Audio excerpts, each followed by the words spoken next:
Father, America இந்தியாவுக்கு விதித்த 50% வரி அமலுக்கு வந்திருக்கு. இந்த வரி விதிப்பு என்பது இந்தியாவுக்கு ஒரு பாதிப்பு தான். இந்த பரமசிவன் கழுத்தில் இருந்து பாம்பு கேட்டது கருடா சௌக்கியமா, யாரும் இருக்கும் இடத்தில் இருந்து கொண்டால் எல்லாம் சௌக்கியமே. ஒரு அமெரிக்கா போன்ற நாட்டுடன் ராஜதந்திர விளையாட்டு விளையாடுவதற்கு அந்த அளவுக்கு நாம் வளர்ந்து விட்டோமா? நாம் ஏதோ உலகத்தினுடைய மிகப்பெரிய பொருளாதாரமாக வந்துவிட்டோம், வளர்ந்து விட்டோம் என்று நம்மை நாமே தோளில் தட்டி பீட்டிக் கொள்கிறோமே அன்றி, ஆக்சுவலி இந்த பிரச்சனைக்கு நீங்க அடிப்படை காரணமாக நீங்கள் பார்த்தீர்கள் என்றால் ரஷ்யா தான். உக்ரைன் யுத்தத்தையே மோடியின் யுத்தம் அப்படின்னு ட்ரெஷரி செக்ரட்டரி சொல்றாருன்னா அது சாதாரண விஷயம். ரத்தக்கரை படிந்த பணம் சொல்றாரு. அது சொல்றதுக்கான தார்மீக யோகியதை அவர்களுக்கு கிடையாது. நீங்க அடிக்கிற அந்த ஜிஎஸ்டி கொள்ளை இருக்குல்ல, இது கொள்ளை இல்லை, கொலைகார கொள்ளை, மர்டரஸ் ராபரி.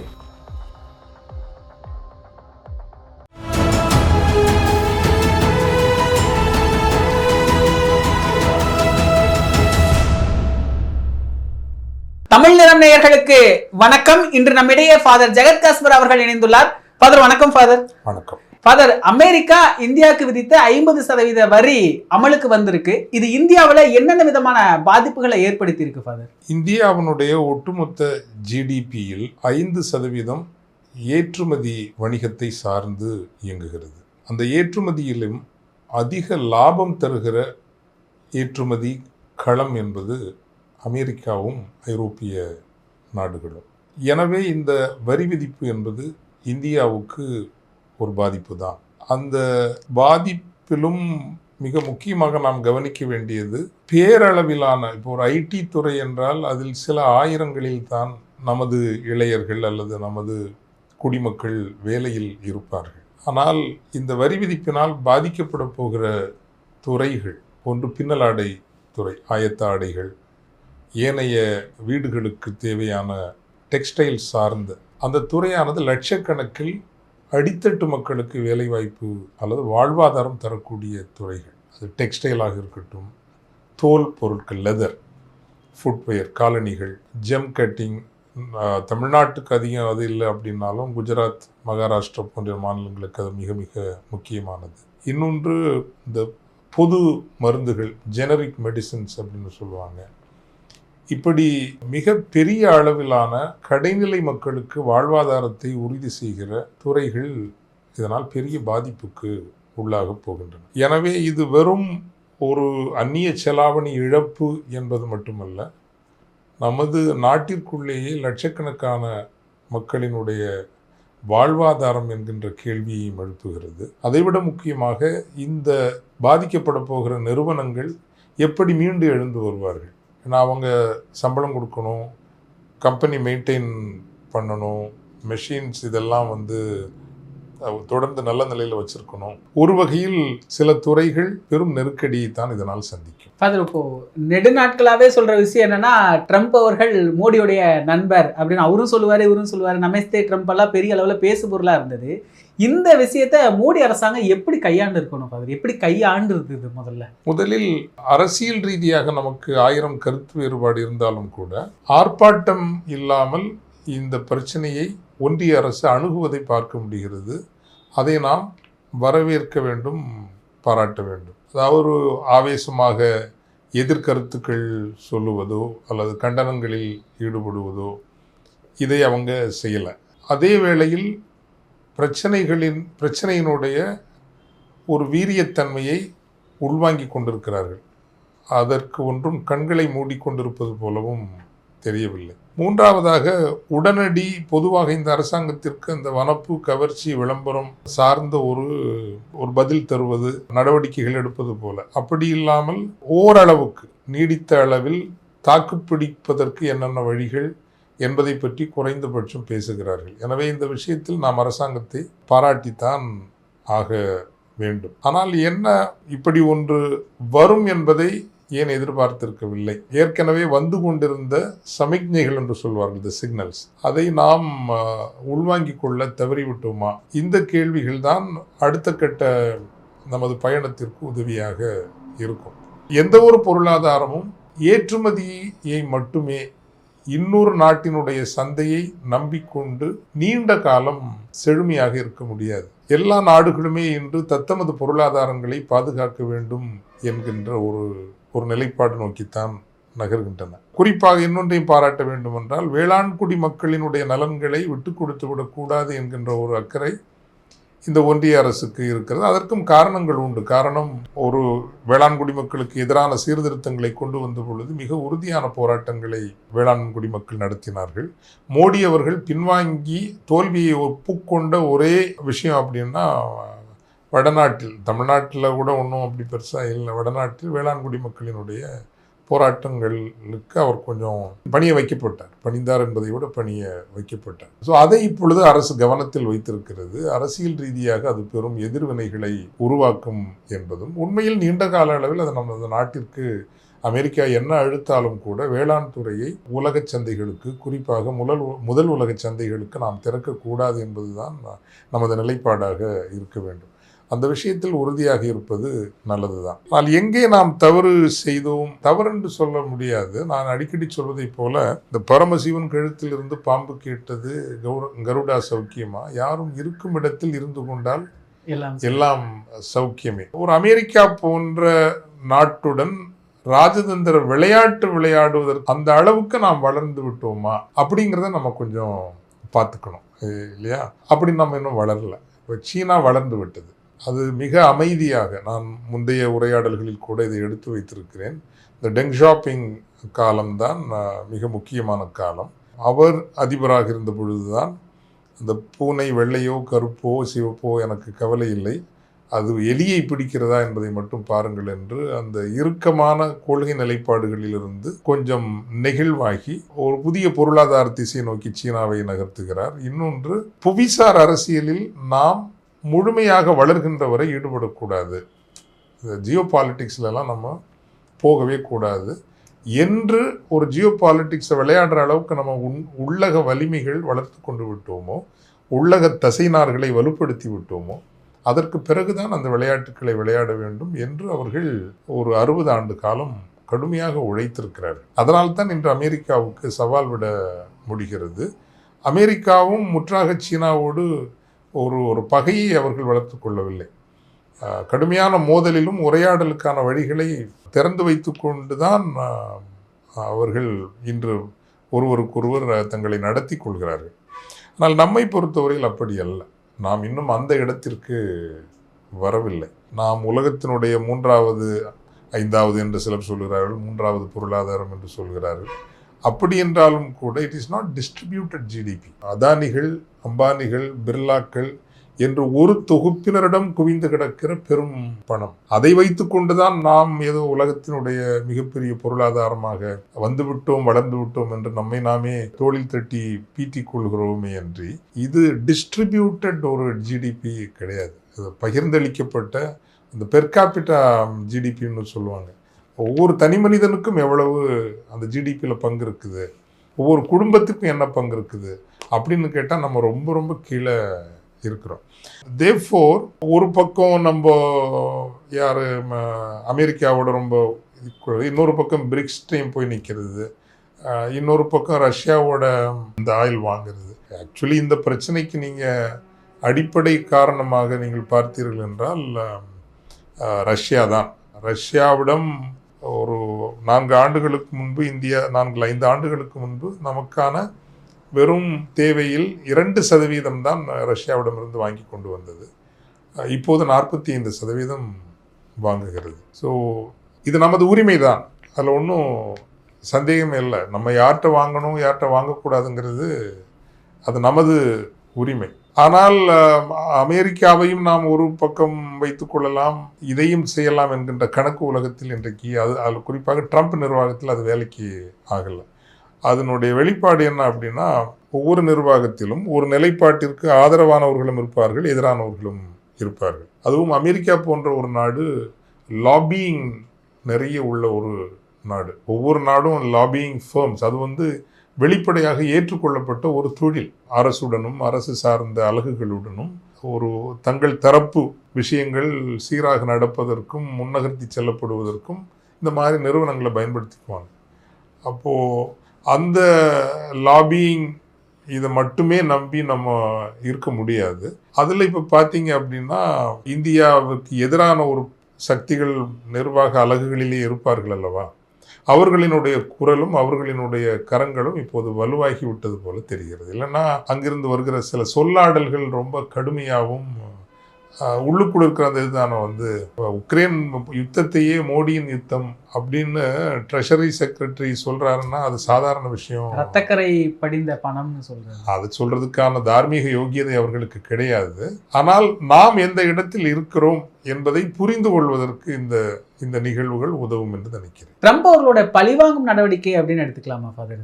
இது எல்லாரும் ட்ரம்ப்பை மையமாக வச்சு எல்லாம் விவாதிக்கிறீங்க. எனக்கு அதில் உடன்பாடு கிடையாது. ட்ரம்ப் என்கின்ற ஒரு தனி மனிதனை வைத்துக்கொண்டு அவருடைய ஒரு சர்வாதிகார போக்கு அல்லது அவருடைய ஒரு சீரற்ற செயல்பாடு அப்படின்னு நீங்க பார்க்குறீங்க. அப்படி என்று நான் நினைக்கல. ஆனால் பெரும்பாலும் அப்படிதான் விவாதிக்கப்படுகிறது. அப்படித்தான் பெரும்பாலும் விவாதிக்கப்படுகிறது. அதில் ஓரளவுக்கு உண்மை இருக்கலாம். ஆனால் ட்ரம்ப்புங்கிறது ஒரு ஒரு ஒரு ஐடியாலஜியினுடைய வெளிப்பாடு. எப்படி அமித்ஷாவும் மோடியும் ஒரு RSS கோட்பாட்டினுடைய வெளிப்பாடோ, அதே போல் ட்ரம்ப்புங்கிறவர் அதுக்கு பின்னாடி இருக்கிற ஒரு அரசியல் கோட்பாட்டினுடைய வெளிப்பாடு. நீங்கள் தேர்தலுக்கு முன்பேயே, தேர்தலுக்கும் 4 ஆண்டுகளுக்கு முன்னரேயே, இல்லை ஒரு 3 ஆண்டுகளுக்கு முன்னரேயே, தேர்தல்னா அதிபர் இப்போ 7 மாதத்துக்கு முன்னாடி நடந்தது இல்லைங்களா, அந்த அதிபர் தேர்தலுக்கு முன்னரேயே ப்ராஜெக்ட் 2025 அப்படிங்கிற ஒரு சைலண்ட் மூமெண்ட், ஒரு இன்டெலெக்சுவல்னா வலதுசாரி, அமெரிக்கா வலதுசாரி அறிவுஜீவிகள், புத்திஜீவிகள் இணைந்து முன்னெடுத்த பல பெரும் தொழிலதிபர்கள், பெரும் புள்ளிகள், இவங்கெல்லாம் சேர்ந்து முன்னெடுத்த ப்ராஜெக்ட் 2025. நீங்கள் இன்றைக்கும் நீங்கள் கூகுள் சர்ச் பண்ணி பார்க்கலாம். அந்த ப்ராஜெக்ட் 2025 அதனுடைய ஒரு வெளிமுகம் தான் டொனால்ட் ட்ரம்ப் அப்படின்னு நினைக்கிறேன். அந்த ப்ராஜெக்ட் 2025ல நமக்கெல்லாம் காண கிடைப்பது அவர்கள் சரி இவர்கள் இதை பார்க்கட்டும் என்று அனுமதிப்பது மட்டும். இவர்கள் அறியக்கூடாது, நாமெல்லாம் அறியக்கூடாது, தெரியக்கூடாது என்று ஒரு பின்புலம் இருக்கும். சொல்லப்படாதவையும் நிறைய இருக்கும். சொல்லப்படாதவற்றை நீங்கள் டீகன்ஸ்ட்ரக்ட் பண்ணணும். நான் அப்படி பண்ண முயற்சி செய்கிறேன். ஓரளவுக்கு அரசியல் விஞ்ஞானமும் புவிசார் அரசியலும் ஜியோ பாலிட்டிக்ஸ் எல்லாம் கொஞ்சம் படித்ததுனால டீகன்ஸ்ட்ரக்ட் பண்ணுறப்போ நீங்கள் இதெல்லாம் நீங்கள் ஒரு சுருக்கமாக ஒரு சின்ன நட்ஷெல்ல சொல்லணும்னா 1642 வெஸ்ட்ஃபேலியா அக்ரிமெண்ட்னு இருக்கும், ஒப்பந்தம். அதிலிருந்து தான், அந்த புள்ளியிலிருந்து தான் இதை புரிஞ்சிக்க முடியும். அந்த புள்ளியில் தான் தேசிய அரசுகள் என்கின்ற அந்த அரசியல் கருத்து கோட்பாடு முன்வைக்கப்படுகிறது. நேஷன் ஸ்டேட்ஸ், இன்னைக்கு இருக்கிற உலகங்கிறது அடிப்படையில் நேஷன் ஸ்டேட்ஸ். யார் ஒரு தேசமாக இருக்க முடியும் அப்படிங்கிற கேள்வியை அந்த வெஸ்ட்ஃபேலியா அக்ரிமெண்ட் செட்டில் பண்ணுது. ஒரு நிலப்பரப்பில் நீங்கள் நீண்ட காலம் நெடிது வாழ்ந்திருந்தால், ஒரு மொழி பேசியிருந்தால், ஒரு வகையான பண்பாட்டு வாழ்க்கை முறையை நீங்கள் கொண்டிருந்தால், ஒரு வகையான ஒரு சீரான வரலாற்று அனுபவங்களை நீங்கள் நீண்ட காலம் அனுபவித்திருந்தால், நீங்கள் ஒரு தேசம் என்று, ஒரு நேஷன் என்று கருதப்பட தகுதியுடையவர்கள். எனவே உங்களுக்கு சுயநிர்ணய உரிமை உண்டு, செல்ஃப் டிட்டர்மினேஷன் உண்டு. அந்த அடிப்படையில் தான் ஈழத்தில் தமிழர்கள் போராடினார்கள். நாங்களும் ஒரு தேசம் என்று கருதப்பட தகுதியுடையவர்கள், எனவே எங்களுக்கு சுயநிர்ணய உரிமை வேண்டும். அப்படித்தான் பிரித்தானியர்களிடமிருந்து விடுதலை பெறுவதற்கு இந்தியா போராடியது. தமிழர்கள் அப்போதே சுயநிர்ணயத்துக்கு போராடியிருந்தால் கிடைத்திருக்கும், எளிதாக கிடைத்திருக்கும். இனி அதை பற்றி பேசுவது கடினம். ஸோ அதன் பிறகு இந்த 1642க்கு பிறகு காலனி ஆதிக்கம் என்கின்ற ஒரு பெரும் யதார்த்தமும் உலகப் போர்கள், இந்த 2 யதார்த்தங்களும் தான் 1930 முதல் 50 வரை உலகப்போர் முடிந்து இந்த 20 ஆண்டுகள் உலகம் மறுவரையறை செய்யப்படுகிறது. அதில் காலனி ஆதிக்க அனுபவங்களும் அந்த மறுவரையறையில் ஒரு முக்கிய பங்காற்றுகிறது. உலகப் போர்களும் மிக முக்கிய பங்காற்றுகிறது. அதிலிருந்து தான் ரூல் பேஸ்ட் வேர்ல்ட் ஆர்டர் அப்படிங்கிறத இவங்க தான் உருவாக்குறாங்க. அமெரிக்கா, ஐரோப்பிய நாடுகள் ரூல் பேஸ்ட் வேர்ல்ட் ஆர்டர், சில விதிகளின் அடிப்படையில் இயக்கப்படுகிற நெறியாள்கை செய்யப்படுகிற ஒரு உலகம். ஐக்கிய நாடுகள் அவை உருவாக்கப்படுகிறது. அதை தொடர்ந்த பல நிறுவனங்கள், பின்னாளில் பன்னாட்டு நிதியம், வேர்ல்ட் பேங்க், உலக வங்கி, international monetary fund, world health organisation, UNESCO, UNICEF என்று எண்ணிலடங்கா உலக நிறுவனங்கள் உருவாக்கப்படுகின்றன. இப்போ என்ன ஆகுது அப்படின்னா, இந்த ரூல் பேஸ்ட் ஆர்டரில் தான் இந்தியாவோ பல நாடுகள் உருவான ஆப்பிரிக்க கண்டத்தில் மலேசியாவோ சிங்கப்பூரோ இந்த நாடுகளினுடைய வளர்ச்சி எழுச்சி என்பது இந்த ரூல் பேஸ்ட் வேர்ல்டு ஆர்டர் இருந்த காரணத்தினால்தான். அப்படி இல்லைன்னா நீங்கள் வெஸ்ட்பேலியா அக்ரிமெண்ட் ஆஃப் நேஷன் ஸ்டேட் ஐடியாவையும் இந்த ரூல் பேஸ்ட் ஆர்டரையும் பயன்படுத்தி தான் இந்த நாடுகளினுடைய வளர்ச்சி இருந்தது. இன்றும் கூட எங்கெங்கெல்லாம் தனிநாடு கேட்கின்ற கோரிக்கை எழுந்தாலும் உலகம் அதை ஆதரிப்பதில்லை. பிகாஸ் இந்த ரூல் பேஸ்ட் ஆர்டர் நேஷன் ஸ்டேட்னு ஒன்று செட்டில் ஆயாச்சு, அதை நம்ம டிஸ்டர்ப் பண்ணக்கூடாது. இன்னைக்கு என்ன நினைக்கிறாங்கன்னா, இந்த ரூல் பேஸ்ட் ஆர்டரை பயன்படுத்தி தான் சீனாவோ இந்தியாவோ எல்லாம் ரொம்ப பெருசாக வளர்ந்து நமக்கு எதிராகவே அவங்க திரும்புகிறாங்க. ஸோ நாம் உருவாக்கிய ஒரு உலக ஒழுங்கு நமக்கு எதிராகவே பயன்படுத்தப்பட்டிருக்கிறது அல்லது பயன்படுகிறது அப்படிங்கிற புரிதலில் அந்த வேர்ல்டு ஆர்டரை உலக ஒழுங்குன்னு சொல்கிறோம் இல்லைங்களா, இந்த ஆர்டரை ரீசெட் பண்ணுற ஒரு போர். இந்த போரில் அவங்க வெற்றி பெறுவார்களா தோல்வி அடைவார்களா, எப்படி உலகம் மாறுங்கிறது நமக்கு தெரியாது. ஆனால் இது நீங்கள் எல்லாரும் வெறும் ட்ரம்ப் நீங்கள் பார்த்தீங்கன்னா மீண்டும் நாம் தவறான முடிவுகளை தவறான நிலைப்பாடுகளை எடுப்போம். மாறாக இது ஒரு பெரும் கோட்பாடு, ஒரு என்ன சொல்கிறது beneath the surfaceன்னு சொல்லுவாங்க இல்லைங்களா, ஒரு கண்ணுக்கு தெரிகிற அந்த மேலடுக்கு நீருக்கு கீழே ஒரு பெரும் ஆழி ஓட்டம் ஒருவேளை நடப்பதைப் போல இந்த உலக ஒழுங்கை மறு தகவமைவு செய்கின்ற ஒரு வேலை திட்டம் இப்போது நடந்து கொண்டு இருக்கிறது. அதனுடைய வெளிப்பாடு தான் ட்ரம்ப் என்று நினைக்கின்றேன். அப்போ நீங்கள் பார்த்தீங்கன்னா வலியது வாழும், யார் வலியவர்களோ அவர்கள் வாழ்வார்கள். மீண்டும் பழைய ரோமாபுரி பேரரசு, ரஷ்ய பேரரசு, இப்படி பேரரசுகளின் ஒரு காலத்திற்கு நாம் நகர்ந்து கொண்டிருக்கிறோம்.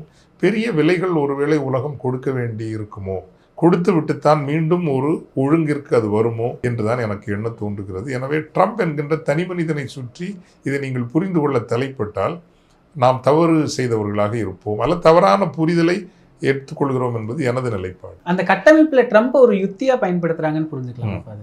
ட்ரம்ப் அதுக்கு உள்ளவர் தான். ஏன்னா அவர் ஒரு தேசியவாதி, அமெரிக்க வெள்ளை இன தேசியவாதி. அதுக்கு அந்த சிஸ்டத்திலேருந்து அவர் வெளியேறி அவர் பயன்படுத்தப்படுகிறாருன்னு இல்லை, ஆனால் அவர் ஒரு தனி மனிதராக அவர் இயங்கவில்லை. அவர் ஒரு பெரும் ஒரு சிஸ்டம், ஒரு கோட்பாடு, ஒரு செயல் அணி, அதனுடைய முகம்தான் ட்ரம்ப் அப்படின்னு நம்ம பார்ப்போம். இப்போ நீங்கள் முன்னமே சொல்லியிருந்தீங்க ஃபாதர், இந்த விஷயத்தில் கையாளுறதுல இல்லை கணிக்கிறதுல மோடி அரசு கோட்டை விட்டுருச்சு அப்படிங்கிறத புரிஞ்சுக்கலாமா? இவ்வளவு ஒரு தீவிரமான நிலைப்பாட்டை அமெரிக்கா எடுக்கும் அப்படின்னு அவங்க புதுடில்லியில் எதிர்பார்த்திருக்க மாட்டாங்க. விளாடிமிர் புட்டின் வழிபட்டு வரமாட்டார் என்பதை கணிக்க எப்படி ட்ரம்ப் நிர்வாகம் தவறியதோ, விளாடிமிர் புட்டினுடைய வழிபாதையை நீங்கள் படித்திருந்தாலே தெரியும். அவர்கள் இன்று ஒரு வலிமையற்ற என்று சொல்ல மாட்டேன், பெரும் பிரம்மாண்டங்கள் இல்லாத ஒரு நாடாக இருக்கலாம், பட் அது ஒரு பெரும் பேரரசு. ஜார் மன்னத்தின் காலத்திலும் அது பெரிய பேரரசு. இடதுசாரி புரட்சி நடந்த பிறகும் அது உலகத்தினுடைய மிகப்பெரிய, அந்த பேரரசனுடைய உச்சத்தில் இருந்து வீழ்ச்சியின் காலத்திலும் இருந்தவர் தான் விளாடிமிர் புட்டின். அவர் இந்த எஸ்டாப்ளிஷ்மெண்ட் எப்படி இன்னைக்கு நம்ம ப்ராஜெக்ட் 2025 சொல்கிறோமோ, அதே போல் ரஷ்ய உளவுத்துறையினுடைய டீப் ஸ்டேட்டினுடைய ஒரு அங்கமாக இருந்து வந்தவர். அவர் சும்மா எங்கள் ஊரில் அந்த கிடுகு தட்டுறன்னு சொல்லுவாங்க, சும்மா ஏதோ கலைச்சி விடுறதுக்காகலாம் ஒரு போரை அவர் தொடங்கலை. நேட்டோ பக்கத்தில் வந்துருச்சு, அவங்களுக்கு ஒரு பாடம் சொல்லி கொடுக்கணும். தன்னுடைய அந்த கருங்கடல் பிளாக் சி ஃப்ளீட்ஸ்ன்னு சொல்லுவாங்க, அணு ஆயுதங்கள் சுமந்த நீர்மூழ்கி கப்பல் படை, அது மிக முக்கியமான படை, அவர்களினுடைய ஒரு உயிர் நாடி, அதை அச்சுறுத்தலிலிருந்து காக்க வேண்டும். அதுக்கு உக்ரைனுடைய சில பகுதிகளை ஆக்கிரமித்துத்தான் ஆக வேண்டும் அப்படிங்கிற அடிப்படையில் தான் அந்த போரை அவர் தொடங்குகிறார். இதை கணிப்பதற்கு அமெரிக்கா இல்லை, ட்ரம்ப் நிர்வாகம் தவறி விட்டது. எப்படி மோடி அவர்கள் ட்ரம்பை பற்றி நினைச்சாரோ, என்னுடைய தனிப்பட்ட நட்பை பயன்படுத்தி ஒரு கொள்கை நிலைப்பாட்டை மாற்றலாம்னு ட்ரம்ப்பும் அப்படி நினச்சிருக்கார். தனிப்பட்ட நட்பினால் விளாடிமிர் புட்டின் பணிந்து வருவார். ஆனால் விளாடிமிர் புட்டின் அப்படி பணிந்து வருகிற ஒரு ஆள் அல்ல. தன்னுடைய மூலோபாய நோக்கங்கள், ஸ்ட்ராட்டஜிக் ஒப்ஜெக்டிவ்ஸ் நிறைவேறுகின்ற வரை நின்று போர் செய்து முடித்து விட்டுத்தான் அவர் விலகுவார். ஐரோப்பிய நாடுகள் நேரடியாக களமிறங்கினால்தான் ஒருவேளை அவர் இறங்கி வரக்கூடும். அப்படி அவர்கள் வரவும் மாட்டார். ஆக இதே போல நம்ம சொல்றோம் இல்லைங்களா, சில தவறான கணிப்புகள் அப்படிங்கிறத விட சரியான உள்வாங்கிக் கொள்ளுதல்கள்னு சொல்லுவேன். எப்போ ஈரானுடைய அணு ஆயுத ஆற்றலை மட்டுப்படுத்த வேண்டும் அல்லது அழிக்க வேண்டும், அல்லது அழிக்க வேண்டும் அல்லது மட்டுப்படுத்த வேண்டும் என்று அமெரிக்காவும் இஸ்ரேலும் முடிவு செய்கின்றனவோ அன்றைக்கே நமக்கு தெரிஞ்சிருக்கணும் பாகிஸ்தானுக்கும் நமக்குமான பிரச்சனையில் அமெரிக்கா நம்ம கூட நிற்காது. ஏன்னா அவங்களுக்கு ஈரானை சுற்றி வளைப்பதற்கும் மட்டுப்படுத்துவதற்கும் பாகிஸ்தான் தேவை இருக்கிறது. நீங்கள் கடந்த 3-4 ஆண்டுகளாக என்னுடைய நிகழ்ச்சிகளை நீங்கள் பார்த்து வந்தீர்கள்னா நான் சொல்வேன், இந்த குவாடுன்னெல்லாம் இங்கே ஒரு இந்த ஒபாமா காலத்துலலாம் ஏசியா பசிபிக் பிவட் அப்படின்னு ஆசிய பசிபிக் பிராந்தியத்தை மையப்படுத்திய ஒரு பாதுகாப்பு ஒழுங்கு, அதில் இந்தியாவிற்கு இடம் அப்படின்னு சொல்கிறப்போ என்னுடைய கருத்து நம்ம பெரிய அறிவாளி அப்படின்னு இல்லை. நான் சொன்னேன் இந்தியாவுக்கான அச்சுறுத்தல்கள் கடல் வழியாக வருவது அல்ல, வரும், ஆனால் அது நம்முடைய முதன்மை அச்சுறுத்தல் அல்ல. நமக்கான அச்சுறுத்தல் எல்லாமே கான்டினென்டல், நில வழியாக வருவது. அதுவும் ஒரு கட்டத்தில் சீனா, ஆப்கானிஸ்தான், பாகிஸ்தான் இணைந்து வருகிற போது நமக்கு நிறைய சங்கடங்கள் இருக்கிறது. அப்படி வருகின்ற போது நமக்கு ஆதரவாக அமெரிக்கா வராது, அல்லது நேட்டோ நாடுகள் நமக்கு ஆதரவாக வராது. இது என்னுடைய ஒரு எனவே சீனாவுடனும் பாகிஸ்தானுடனும் என்னதான் சவால்கள் இருந்தாலும் நாம் அமைதியைத்தான் தேட வேண்டும். அந்த அமைதியை தேடுவதற்கு ஒரு வழியாக காஷ்மீரத்து மக்களுக்கு அதிக உரிமைகள் வழங்குவது, அவர்களுக்கு எப்படி இந்தியாவுடன் அவர்கள் இணைந்த போது என்னென்ன அவர்களுக்கு வாக்களிக்கப்பட்டதோ அவற்றையெல்லாம் அவர்களுக்கு வழங்குவது, இங்கு இருக்கிற இஸ்லாமிய மக்களை இந்த நாட்டினுடைய உண்மையான குடிமக்களாக மதித்து அன்பு செய்து நேசித்து நீங்கள் உள்வாங்கி கொள்வது, இதுதான் நீண்ட கால ஒரு பாதுகாப்பிற்கான அடிப்படை என்று ஃபாதர் எப்பவும் ப்ரோ முஸ்லீமாக தான் பேசுவார். அப்படி கிடையாது. இந்த உலக அரசியலையும் புவிசார் அரசியலையும் ஓரளவுக்கு புரிந்து கொள்கிறவன் என்கின்ற அடிப்படையில் நீடித்த நிலைத்த அமைதிக்கு இந்தியாவுக்கு எது சாதகமாக இருக்கும் என்கின்ற அடிப்படையில் தான் என்னுடைய கருத்து பகிர்தல்கள் இருப்பது உண்டு. அப்போ இந்த சிக்னலை நீங்கள் உள்வாங்கியிருந்தீங்கன்னா பாகிஸ்தான் பிரச்சனையில் அமெரிக்காவோ நேட்டோ நாடுகளோ நம்ம கூட நிற்காது. அதை உள்வாங்கியிருந்தால் நம்ம கொஞ்சம் பெட்டராக நம்ம ஹேண்டில் பண்ணியிருப்போம். சிந்தூர் ஆப்ரேஷனில் தொடக்கத்தில் நமக்கு செட்பேக் வந்தது உண்மை, நமது விமானங்கள் வீழ்த்தப்பட்டது உண்மை, அதில் அமெரிக்கா தலையிட்டதும் உண்மைதான். இன்றைக்கி நம்ம என்ன மறுத்தாலும் அதை அவர் சொல்லிட்டு போகிறார். ஆனால் அவரும் நமக்கு உதவி செய்தாருன்னு இவங்களுக்கு சொல்கிறதுல என்ன குறைஞ்சி போகுது இல்லையா? ஆமாம், அதெல்லாம் இந்திய இராணுவத்தை நீங்கள் போற்ற வேண்டும். ஏன்னா அவங்க வெளிப்படையாக சொன்னாங்க தொடக்கத்தில் இன்டகிரேஷனில் எங்களுக்கு ப்ராப்ளம் இருந்ததுன்னு. இருக்குங்கிறது எனிபடி வில்னும். இப்போ பாகிஸ்தானுக்கு பிரச்சனை இருக்குல்ல, ஏன்னா 90% அதனுடைய எல்லா விமானம் அது சார்ந்த அத்தனையுமே சீனாவிடமிருந்து வாங்கியது. ஸோ ரேப்பிட் இன்டகிரேஷனுங்கிறது அது சாத்தியமாகும். இது நீங்கள் ஒன்றை இஸ்ரேல், இன்னொன்றை ஃப்ரான்ஸு, இன்னொன்று ரஷ்யா அப்படி வாங்குறப்போ அந்த இன்டகிரேஷனில் சிக்கல் இருக்கும். ஆல்சோ இந்தியாவில் இருக்கிற அந்த பியூரோக்ரஸி இருக்கு இல்லைங்களா, மிலிட்ரி பியூரோக்ரஸி எல்லாம் ஒரு கருத்துக்குள் கொண்டு வருவதற்கு அது கொஞ்சம் காலம் எடுத்துக்கொண்டு இந்தியா சமாளித்து கொண்டது. அது வேறு சமாளித்து கொண்டது, தன்னுடைய ஆளுமையை அது நிலைநிறுத்தியது. ஆனால் முதல்ல ஒரு பெரிய செட்பேக் இந்தியாவுக்கு வந்தது. அதில் அமெரிக்காவினுடைய இடைப்பாடு, ட்ரம்ப்பினுடைய இடைப்பாடு இருந்ததும் உண்மையாகத்தான் இருக்கக்கூடும் என்று நான் நினைக்கின்றேன். அவர் சொல்லிட்டு போகிறார், ஆமாம் அவரும் உதவினார், அவருக்கு நன்றி, அதோடு முடிச்சிருந்தா இந்த பிரச்சனை இவ்வளவு ஒருவேளை எஸ்கலேட் ஆகியிருக்காது. அதனால தான் நான் சொல்கிறேன் இல்லைங்களா, யாரும் இருக்கும் இடத்தில் இருந்து கொண்டால் எல்லாம் சௌக்கியமே. நம்ம அந்த இடத்துக்கு இன்னும் வரல.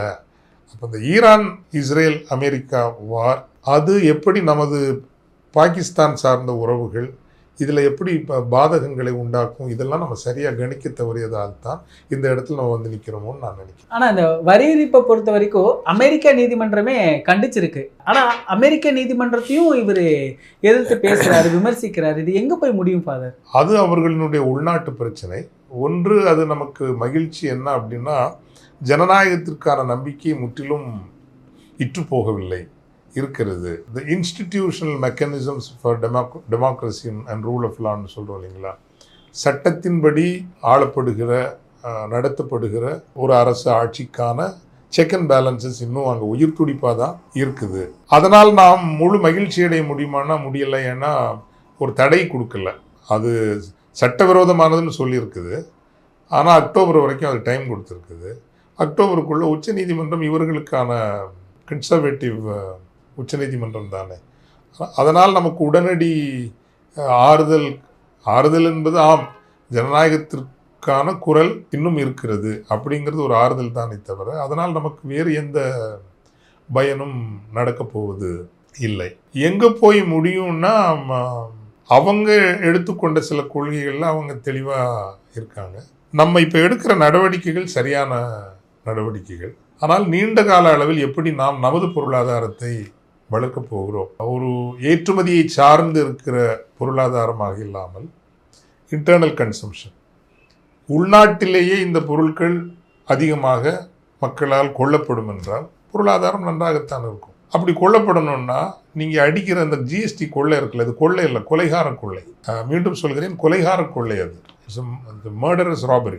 ஏன்னா இந்த வரிங்கிறது இந்த அரசுகள் சின்னதாகணுங்க. இவ்வளோ பெரிய அரசு உங்களுக்கு எதுக்கு? இப்போ மக்களிடம் இருக்கிற நீங்கள் அந்த வரியை வாங்குறீங்கல்ல, எது அது? Productive surplus of the people. மக்கள் ஒன்றும் கொள்ளையடிக்கலையே. நீங்கள் ஒரு ஸ்மால் மீடியம் ஆண்டர்ப்ரனர், ஒரு சிறு குறு தொழிலதிபரை எடுத்துக்கிட்டிங்கன்னா ராத்திரி பகலாக உழைச்சி தான் அவர் ஒன்றை சம்பாதிக்கிறார். அவன் வரிக்கான ப்ரொசீஜரை பார்க்குறதுலேயே அவனுக்கு பாதி நேரம் போயிடுது. பல நேரங்களில் நமது சிறு குறு தொழிலதிபர்களினுடைய நிலை என்னென்னா, ஐயா அரசாங்கமே லாபத்தை நீ வச்சுக்கியா, வரியை எனக்கு கொடுத்துறியா? இது அப்படி இருக்கக்கூடாது. ஒரு நாளும் நீங்கள் இரவு பகலாக உழைத்து பாடுபட்டு தன் உடல் நலத்தை கெடுத்து குடும்பத்தோடும் தனக்கு உள்ள சந்தோஷங்களை எத்தனையோ தொலைத்து தான் ஒரு தொழிலை நடத்தி ஒரு லாபத்தை பெரும் பணம் செய்கிறவர்களை நீங்கள் அடித்து வாங்குங்க, அதானி அம்பானி. ஆனால் இன்னைக்கு இவங்க செய்கிறது நடுத்தர வர்க்கத்தை கசக்கி பிழிவது. From the productive little surplus of the people it is daylight robbery. இது ஒரு பகல் கொள்ளை இப்போ இங்கே நடக்கிறது. ஸோ அதை குறைச்சிருங்க. 28% ஃப்ளாட்டாக 5% கொண்டு வாங்க. அந்த பெனிஃபிட்டை மக்களுக்கு கொடுத்தாங்கன்னா நீங்கள் மக்கள் வாங்க போகிறாங்க, எல்லா பொருட்களையும் வாங்க போகிறாங்க. இங்கே இருக்கிற இண்டஸ்ட்ரி செழிக்க போகுது. உங்களுக்கு இந்த மாதிரி டோரா அடிக்கணும், உலகம் முழுசும் அந்த இது செய்கிறோம் இந்த செய்கிறோம் அப்படி பண்ணுறோம், இந்த ஸ்கீமு அந்த ஸ்கீமுன்னு, அப்புறம் ப்ளோட்டட் பியூரோக்ரஸி. இத்தனை ஆஃபீஸஸ் எல்லாம் நமக்கு எதுக்குங்க? ஒரு செக்ரட்டரிக்கு அடிஷ்னல் செக்ரட்டரி, ஜாயின்ட் செக்ரட்டரி, இதெல்லாம் எதுக்குங்கிற இவங்க என்ன தான் பண்ணுறாங்க? இவங்களுக்கு நீ பென்ஷன் கடைசி வரைக்கும். இதனால் அரசு ஊழியர்கள் நம்மகிட்ட கோச்சுக்குவாங்க. பட் அதே இதை நீங்கள் கிராம அலுவலர்கள், கிராம பணியாளர்கள், அந்த மக்களோடு மக்களாக வேலை செய்கிற அது பெருசாகட்டும். இங்கே ஹை லெவல் பியூரோக்ரஸிங்கிறது very bloated and very expensive. அதனால தான் நீங்கள் இவ்வளோ வரி மக்களிடமிருந்து. ஸோ கொள்கைகள் நீங்கள் மாறணும். இன்டர்னல் கன்சம்ஷன் அதிகமாகணும். அதே மாதிரி ரிசோர்ஸஸ் பேஸ்ட் டெவலப்மெண்ட். ஒரு ஊரில் என்னென்ன வளங்கள் இருக்கிறதோ அந்த வளங்களின் அடிப்படையில் நமது வளர்ச்சியை திட்டமிடுங்கள். இப்போ நீங்கள் கங்கை கொண்ட சோழபுரம் கோயில் இருக்குது. அந்த கோயிலுக்கு போகிற வழி சென்னையிலேருந்து அங்கே போய் சேர்றதுக்கு அல்லது சேலத்துலேருந்து போய் சேர்ற அந்த வழி முழுதும் தரமான கழிவறைகள், டாய்லெட்ஸ், தங்குவதற்கான இடங்கள், இவ்வளவு இருந்தாலே போதும். நீங்கள் ஆண்டுக்கு அந்த இடம் ஒரு 2000-3000 கோடி வருமானம் வரக்கூடிய இடமாக மாறும். அது திருவாரூர் கோயிலாக இருக்கலாம், தஞ்சை கோயிலாக இருக்கலாம், உலகம் முழுதிலிருந்து ஒரு சின்ன உதாரணத்துக்கு சொல்லுகிறேன். வளங்கள் என்பது இயற்கை தந்த வளம், மனித ஆற்றல்கள், பண்பாட்டு வளம். இந்த பண்பாட்டு வளத்தில் தான் சித்தா, ஆயுர்வேதா, இதில் நீங்கள் உள் கட்டுமானங்களில் அதிக கவனம் செலுத்தினாலே உங்கள் பொருளாதாரம் சிறக்கும். அதை சுற்றி நிறைய வரும். ஒரு கோயிலுக்கு வருகிற சுற்றுலா பயணிகள்லாம் கோயிலுக்கு மட்டுமல்ல வருமானம். டாக்ஸி ஓட்டுறவங்களுக்கு வருமானம், ஆட்டோ ஓட்டுறவங்களுக்கு வருமானம், உணவு விடுதி நடக்கிறவங்களுக்கு வருமானம், ஹோட்டல் நடத்துகிறவங்களுக்கு வருமானம், டிராவல் ஏஜென்ட்டுக்கு வருமானம், பேருந்து இயக்குகிறவர்களுக்கு, எத்தனையோ கண்ணுக்கு தெரிந்தும் தெரியாமலும் ஒரு சின்ன விஷயத்திலேயே. ஸோ நமது பொருளாதார அணுகுமுறையும் எதற்கு முதன்மை தருகிறோம் என்பதையும் மாற்றினால் மட்டும்தான் உலக அளவில் நடக்கிற இந்த ஷாக்ஸ் இருக்குல்ல, அதிர்வுகள், அதிர்ச்சிகள், இவற்றிலிருந்து தற்காத்து கொண்டு நாம் என்றும் வலுவான பொருளாதாரமாக இருக்க முடியும். ட்ரம்ப் அதுக்கு தான் அவர் நாட்டுக்கு ட்ரை பண்ணுறார். உற்பத்தியை எல்லாம் நம்ம சீப்பாக லேபர் கிடைக்குதுன்னு சீனா, இந்தியா, இந்த நாடுகளுக்கெல்லாம் கொண்டு போயிட்டோம். நம்ம ஊரில் உள்ளவங்களுக்கு வேலை இல்லை. அதனால் ஒரு 10 வருஷம் நம்ம கஷ்டப்பட்டாலும் பரவாயில்ல, விலை அதிகமானாலும் பரவாயில்ல, பணவீக்கம் அதிகமானாலும் பரவாயில்ல, உற்பத்தி நமது நாட்டுக்கே திரும்பட்டும். அதுதான் நீடித்த நிலைத்த வளர்ச்சி பொருளாதாரமாக இருக்கும் அப்படின்னு ஒரு நிலைப்பாடு எடுக்கிறார். அந்த நிலைப்பாட்டை தான் நாமும் எடுக்க வேண்டும் அப்படின்னு நான் நினைக்கிறேன். இப்போ இந்த வரி விதிப்பில் அமெரிக்காவை நம்பி தான் நம்ம ஏற்றுமதியில் இருக்கணுமா? ஏன்னா நீங்கள் முன்னாடியே சொல்லியிருந்தீங்க நம்ம உள்நாட்டு கொள்முதல் அதிகப்படுத்தணும் அப்படின்னு. இப்போ தற்கால நிலையில் நம்மளோட ஏற்றுமதியை பொறுத்த வரைக்கும் அமெரிக்காவை நம்பி தான் இருக்கணுமா? இப்போ இந்த திருப்பூர் பொருளாதார நிலை எப்படி இருக்கு ஃபாதர்? திருப்பூர் ரொம்ப சிரமம். உலக வணிகம் என்பது ஒரு சென்ட், ஒரு அமெரிக்கன் சென்ட்னா 85 பைசா, ₹1 கூட கிடையாது. இது நடக்கும், அந்த பிட்டிங் நடக்கும் இல்லைங்களா? அந்த பிட்டிங்கில் கம்போடியாவில் உள்ள ஒருத்தங்களோ, வியட்நாமில் உள்ள ஒருத்தங்களோ 1/2 சென்ட், ஒரு 35 ரூபா குறைச்சி கொடுக்குறதா சொன்னாலே ஆர்டர் அங்கே மாற்றிடுவாங்க. ஸோ காம்படிஷனுங்கிறது இன்றைக்கி அப்படி தான் இருக்குது. அப்படி இருக்கிற போது இன்றைக்கி ஒரு வியட்நாம் அல்லது அவங்க 15% வரி கட்டினா போதும், நம்ம 50% வரி கட்டணும்னா எப்படி நம்ம திருப்பூரில் உள்ளவங்க தாக்கு பிடிக்க முடியும்? ஸோ இவங்களினுடைய சந்தை என்பது அடிப்படையில் அமெரிக்கா அல்லது ஐரோப்பிய நாடுகள். அப்படி இருக்கிறப்போ திருப்பூர் வந்து மிகப்பெரிய ஒரு நெருக்கடியை சந்திக்குது. இதை எப்படி எதிர்கொள்கிறோங்கிற நம்ம எல்லாம் உதவியாக இருக்கணும். திருப்பூர் அது மாதிரி இந்த லெதர் குட்ஸ் வந்து எந்தெந்த நாடுகளில் தமிழர்கள் வாழ்கிறார்கள். இப்போ நம்ம ரைஸ்ங்கிற ஒரு அமைப்பை நம்ம நடத்திட்டு இருக்கிறோம். ஜனவரியில் கூட மதுரையில் பெருசாக நடத்த போகிறோம். அதுலேயும் இதை வந்து நம்ம ஒரு சிறப்பு கவனம் எடுத்துக்கொண்டு ஒரு 5 துறை சார்ந்த உற்பத்தி பொருட்கள், ஒன்று திருப்பூர் டெக்ஸ்டைல், இன்னொன்று லெதர் சார்ந்த பொருட்கள், 3 food and agri products, 4 pharma products, 5 human capital மனித, இதெல்லாம் நம்ம தமிழர்கள் எங்கெங்கெல்லாம் இருக்காங்களோ அங்கங்கே சிறு சிறு சந்தைகளை தொடர்புகளை உருவாக்க முடியும். இன்னொன்று இப்போ நாம் பினாங்கில் மாநாடு நடத்திட்டு வந்தோம். பினாங்கில் அங்கே நம்ம ஒரு தொழிற்சாலை போட்டோம்னா இப்போது திருப்பூரில் இருக்கிற 20-30 பேர் சேர்ந்து அங்கே ஒரு தொழிற்சாலை போடலாம். இங்கே பாதி வேலை முடிச்சுட்டு மீதி வேலை முடிக்கிறதுக்கு அங்கே கொண்டு போகலாம். அப்போ அதுக்கு அங்கே ஒரு உற்பத்தியானதாக மாறிவிடுகிறது. ஸோ அங்கேருந்து எல்லாருமே சேர்ந்து அமெரிக்காவுக்கு ஐரோப்பா எளிதாக நீங்கள் பண்ணலாம். வியட்நாமில் பண்ணலாம், ஏன் இலங்கையில் கூட நீங்கள் பண்ணலாம். So in creative and innovative ways இந்த காலகட்டத்தை அவர்கள் கடக்க வேண்டும். அதற்கு எங்களினுடைய இந்த ரைஸ் எழுமின் அமைப்பு உதவி செய்வதற்கு, உதவினா வழிகாட்டுதல், அந்தந்த நாடுகளில் சிறு சிறு தொடர்புகள். இப்போ பினாங்கு நாங்கள் மாநாடு நடத்திய போது பினாங்கு மாநில அரசு முழு ஒத்துழைப்பு கொடுத்தது. எப்போது வேண்டுமானாலும் வாருங்கள், உங்கள் முதலீட்டாளர்களுக்கு நாங்கள் உதவி செய்வதற்கு தயாராக இருக்கிறோம். அல்லது ஒமான் நாட்டோடு ஒரு ஃப்ரீ ட்ரேட் இந்தியாவுக்கும் அங்கே வரப்போகுது. ஒமானுக்கும் அமெரிக்காவுக்கும் ஃப்ரீ ட்ரேட் ஆல்ரெடி ஏற்கனவே இருக்குது. இங்கே நான் சொல்கிற மாதிரி இங்கே பாதி வேலை, அங்கே ஒரு பாதி வேலை. தனியாக போய் நீங்கள் இண்டஸ்ட்ரி போடாமல் ஒரு 30-40 பேர் சேர்ந்து போடுங்களேன். போட்டு எல்லாரும் அதை கொஞ்சம் டிஸ்ட்ரிபியூட் பண்ணிக்கோங்க. இந்த இடர்மிகும் காலத்தை நீங்கள் கடந்து செல்வதற்கு அது உதவியாக இருக்கக்கூடும் என்பதுதான் எனது எளிய யோசனையாக இருக்கும். இந்த ரைஸ் எழுமின் அமைப்பினுடைய யோசனையாகவும் இருக்கும். ஃபாதர், நீங்கள் ரைஸ் எழுமின் அமைப்போட ஃபவுண்டராக இருக்கிறீங்க, எல்லாத்துக்கும் தெரிஞ்சது தான். உலக தொழிலதிபர்கள் இந்த வரி விதிப்பை பற்றி என்ன நினைக்கிறாங்க ஃபாதர்?